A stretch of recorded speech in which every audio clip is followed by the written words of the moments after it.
Saya lihat kok Tuhan seperti ini begitu.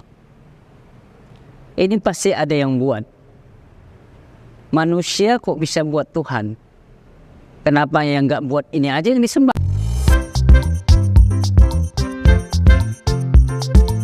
Assalamualaikum warahmatullahi wabarakatuh. Ketemu lagi di channel Adama Entertainment, channelnya tentang video Islam dan juga kisah mu'alaf. Sebelum mulai, jangan lupa untuk like dan juga subscribe ya. Tanpa panjang lebar, ayo kita saksikan. Perkenalkan, nama saya Haji Ali Johar Halim. Asli lahirnya dari kota Medan. Dulunya saya beragama Buddhis atau Buddha. Terlahir dari keluarga Tionghoa di kota Medan. Alhamdulillah saya dapat hidayah semenjak remaja, tepatnya kelas 1 SMA di tahun 1987.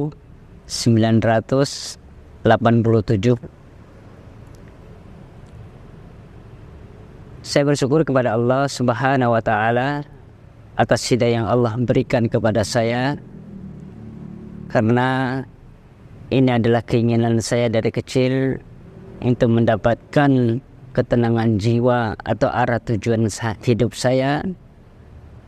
Karena selama dari kecil saya mencari tentang jati diri saya dan saya ingin mencari Tuhan, kesebenaran Tuhan.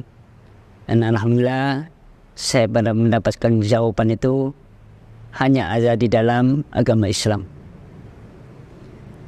Adapun saya satu keluarga terdiri 8 orang bersaudara, 4 perempuan 4 laki, beserta ayah ibu saya 10 orang. Saya anak nomor 7.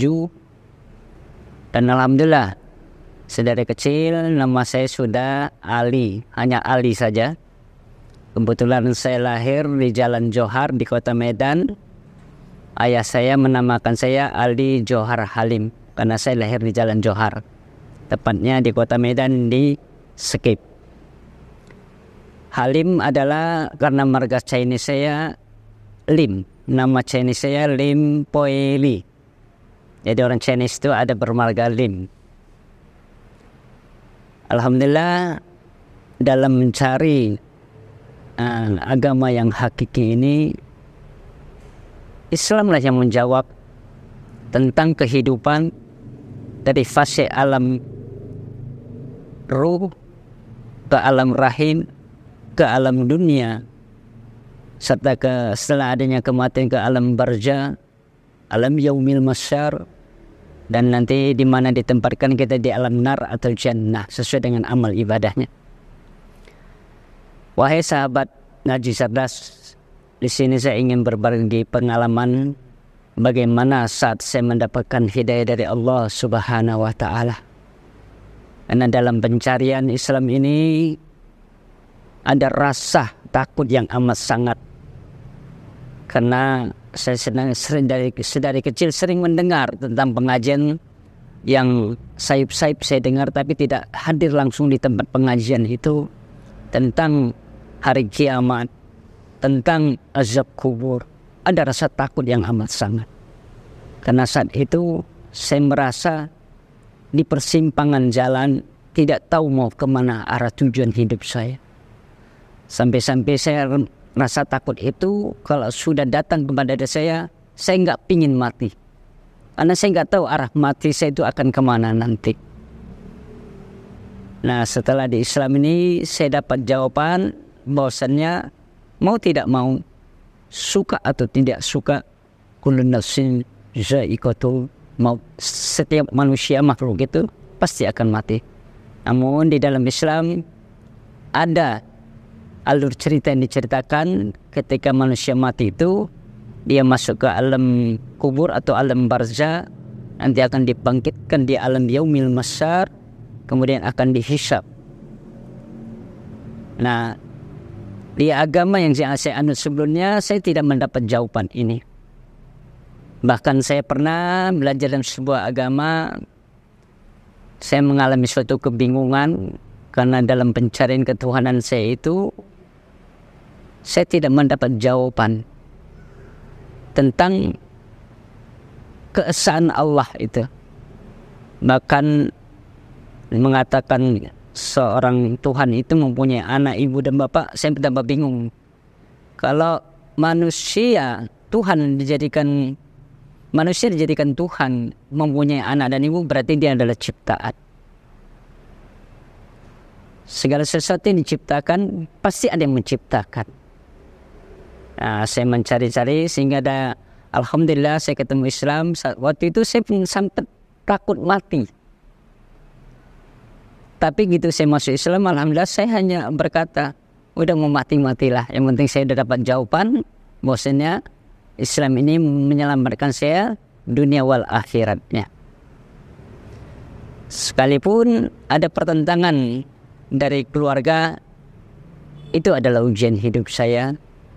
Karena saat saya masuk Islam itu masih remaja, saya lari dari rumah.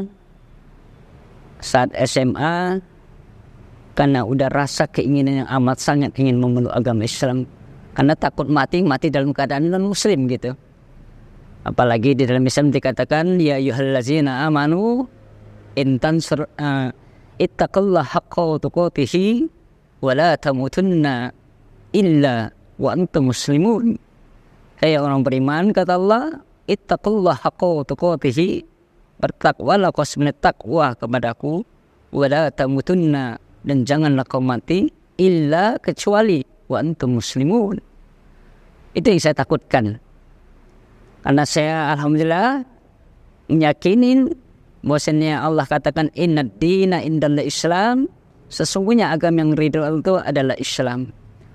Walaupun begitu, kita sebagai umat Islam haruslah tetap menjaga keimanan ke Islam kita sampai akhir hayat kita. Mudah-mudahan kita semua bisa dapat dimatikan dengan iman dan Islam dan dengan husnul khatimah. Dari kecil memang nama saya sudah Ali. Nah, saya pun bingung karena keluarga saya, saudara saya namanya berbau Chinese semua. Adik saya bernama Asyong, abang saya bernama Leng Tia, Leng Leng Hong, dan kakak-kakak saya ada 4 orang. Itu tidak ada yang berbau tentang Islam. Setelah saya masuk Islam, saya mencari siapa nama Ali ini. Rupanya ada sejarah yang menceritakan Sayyidina Ali yang bergelar karamallahu wajha adalah sepupunya baginda Rasulullah Nabi Muhammad SAW. Sayyidina Ali adalah salah satu khulafaur rasyidin. Sayyidina Ali adalah menantunya baginda Rasulullah SAW. Sampai-sampai Rasulullah berkata, jika adalah kota itu di sebuah kota itu adalah keilmuan, pintu gerbangnya, kuncinya ada di Sayyidina Ali karamallahu wajha. Alhamdulillah, mungkin dari nama ini Allah saat di dalam rahim ibu saya, Allah percikan rahmat hidayah itu bagi diri saya. Namun sampai detik ini saya tetap berdoa sekiranya orang tua saya, adik saya, dan kakak-kakak saya bisa mendapatkan hidayah dari Allah Subhanahu wa ta'ala. Karena Islam itu adalah agama yang indah, Islam itu adalah agama keselamatan, maka masuklah ke dalamnya agar kita mendapat keselamatan dalam kehidupan dunia dan akhirat. Jadi ketika saya mencari tentang ketuhanan, saya itu selalu sedari kecil dibawa orang tua saya ke sebuah wihara. Karena dulu saya beragama Buddha, saya melihat ada sebuah patung yang dengan jubah kuning emas dan memakai duduk bersila. Saya lihat kok Tuhan seperti ini begitu. Ini pasti ada yang buat. Manusia kok bisa buat Tuhan? Kenapa yang nggak buat ini aja yang disembah? Kalau manusia bisa buat Tuhan. Dalam pencarian ini saya tidak nyaman gitu. Kalau bawa ke wihara itu saya merasa tidak nyaman. Alhamdulillah sedari saya juga mencari ketuhanan di agama sebuah agama yang bernama agama Nasrani. Saya belajar dari kelas 1 SD sampai kelas 3 SMP tentang Trinitas. Jadi saya lihat di situ ada pernyataan dari guru-guru yang di sekolah mengatakan bahwasannya itu Tuhan itu mempunyai bapak, Tuhan itu mempunyai ibu, Tuhan itu mempunyai anak. Saya berpikir lagi, kalau Tuhan berbapak, beribu dan beranak, nanti bisa bercucu dan bercicit. Kok sama dengan ciptaan Tuhan yang bernama manusia? Ini nggak masuk secara logika saya gitu. Sampai satu masa saya hampir waktu itu mau dibaptis, saya tidak mau. Karena saya tidak meyakinin begitu. Rasa kecintaan saya Islam itu mencari, ada satu getaran di dalam hati saya ketika teman-teman kecil saya di lingkungan Medan itu mengajak saya bertakbiran. Ada rasa kecemburuan saya kepada teman-teman saya Muslim. Saat itu saya diajak untuk bertakbiran. Ada gema takbir yang menggetarkan hati saya dengan lafaz Allahu Akbar, Allahu Akbar, Allahu Akbar, La ilaha illallah, Wallahu Akbar, Allahu Akbar, walillahil hamd. Kok Tuhannya orang Islam ini agung sekali. Seolah-olah saya merasakan langit itu menggema asma-asma Allah seolah menggetar. Kok Tuhanku tidak seperti ini? Ada rasa kecemburuan saat itu. Nah, dalam pencarian ini, sepulangnya dari takbiran melalui kalau di Medan itu naik pick up namanya, beramai-ramai.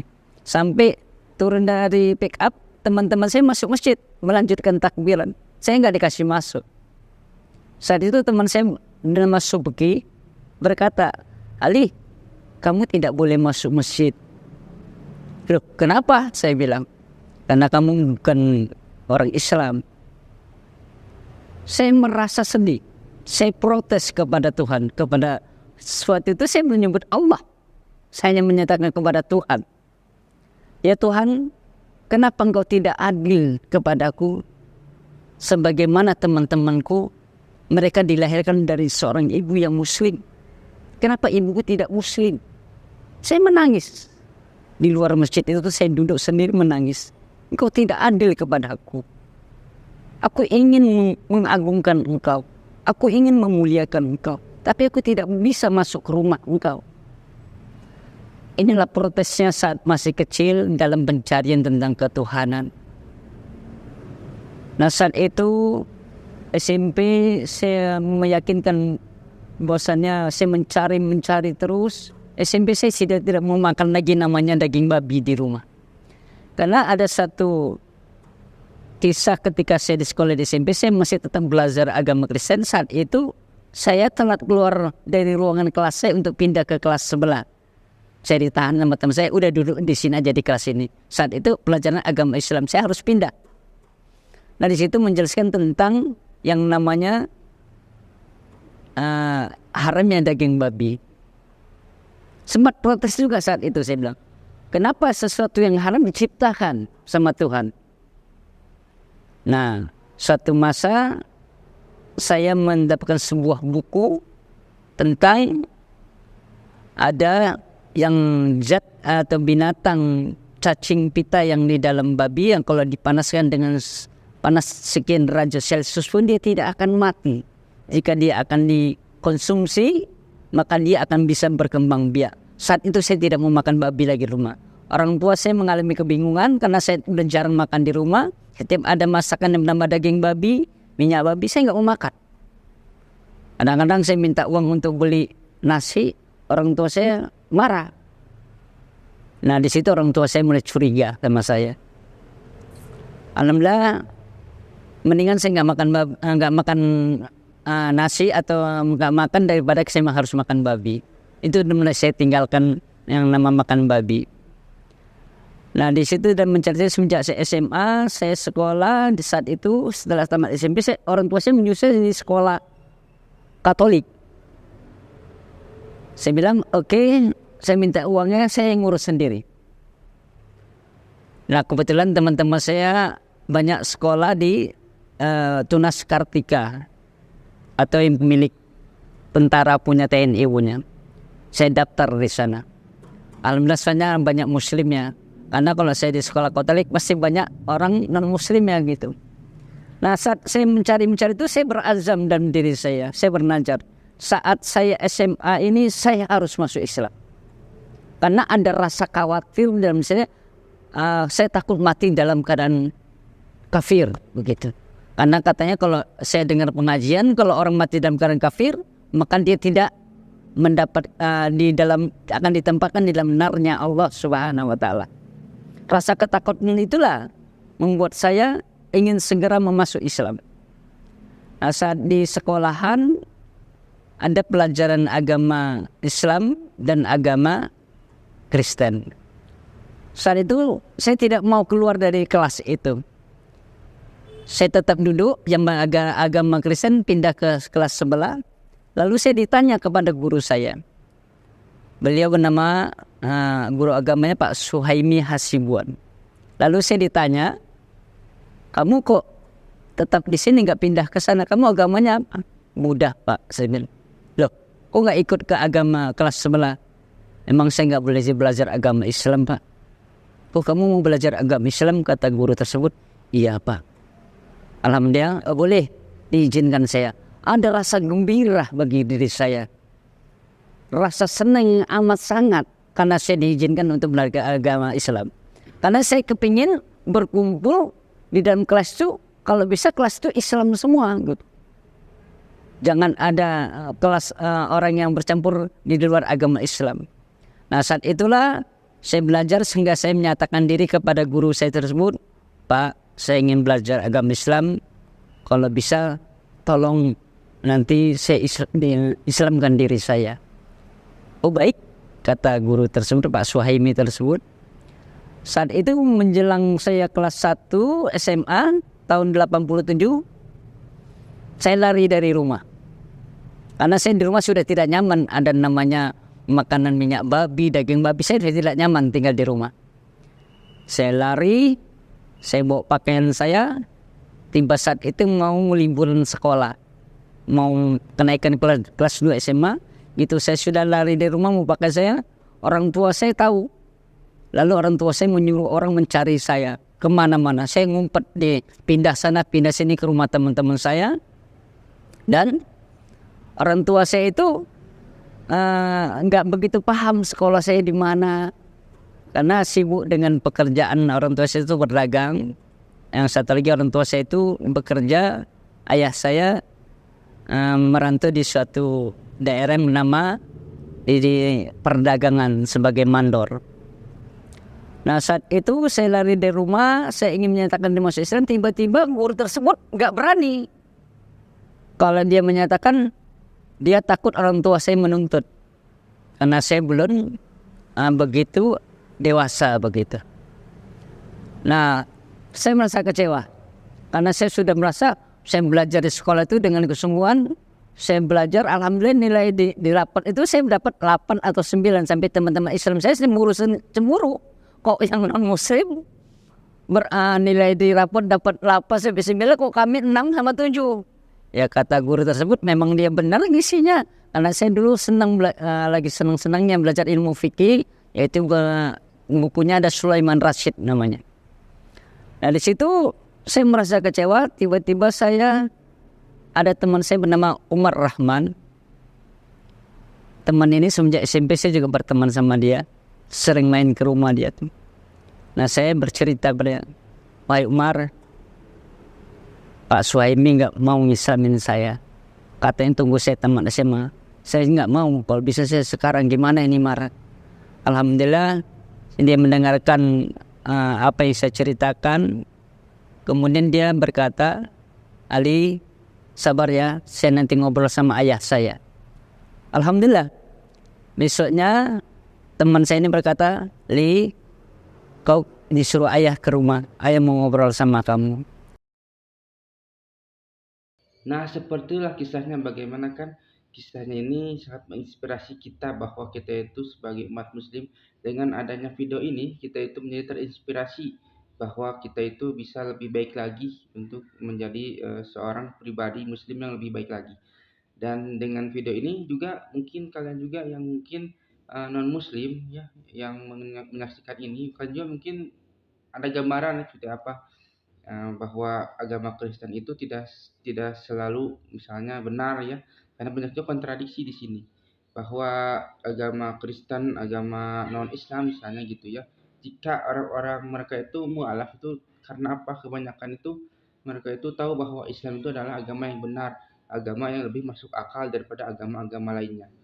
Dari mana kita itu bisa tahu hal itu ya, karena kita mempelajari Al-Quran dan pelajari agama Islam gitu. Kita itu harus terbuka, harus berpikir terbuka, harus maksudnya kita itu harus mencerminkan bahwa kita itu sebenarnya itu Indonesia itu emang toleransi ya, tapi ketika kita dihadapkan dengan sesuatu agama gitu ya, kita harus mengkaji misalnya agama Kristen seperti ini, agama Hindu seperti ini, agama Islam juga seperti ini, dan beda-beda ya, karena di Indonesia itu banyak banyak sekali agama ya, tapi kebanyakan di channel ini adalah tentang agama dari non muslim ke muslim, dikarenakan agama Islam adalah agama yang paling sempurna di dunia ini. Sampai akhir zaman pun Al-Quran itu berkata bahwa Allah itu akan menjaga Al-Quran sampai hari akhir. Nah, semoga yang menonton video ini bisa terinspirasi ya, dan semakin kuat lagi imannya, terutama agama Islam ya. Dan jika yang nonton adalah non muslim juga, kalian cobalah untuk berpikiran terbuka dan seperti apakah Islam dan sebagainya. Jangan sampai kita itu banyak kan ada seperti Islamofobia dan sebagainya, tidak suka kerudung, tidak suka pengajian, tidak suka apapun yang padahal kan kita menjalankan agamanya masing-masing. Bagi kalian yang belum subscribe juga ya, silakan itu subscribe dan juga like dan juga komentar ya, agar kita itu bisa bersilaturahmi, agar kita itu, karena di kolom komentar ini ya, di channel ini kebanyakan itu agama muslim dan non muslim itu suka ada ya, dan suka ada yang membalas dan sebagainya. Dan jika kalian suka, jangan lupa untuk like, comment, dan subscribe ya, dan nantikan video saya selanjutnya. Wassalamualaikum warahmatullahi wabarakatuh.